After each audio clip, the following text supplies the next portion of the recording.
You ask Tiger to calculate. This deals with linear inequalities with one unknown. The final result is y greater than 6. Let's solve it step by step. Remove the ones. Though a variable sign changes when it is multiplied by -1, its absolute value does not. Therefore, we can eliminate the 1.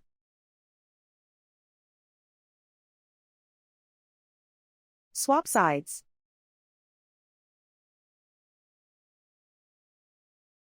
Convert the y into a positive number. Multiply both sides by -1.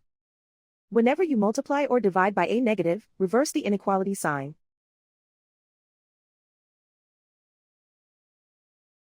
Remove the ones.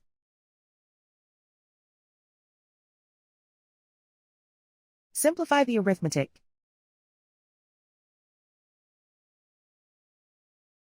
Plot the solution on a coordinate grid.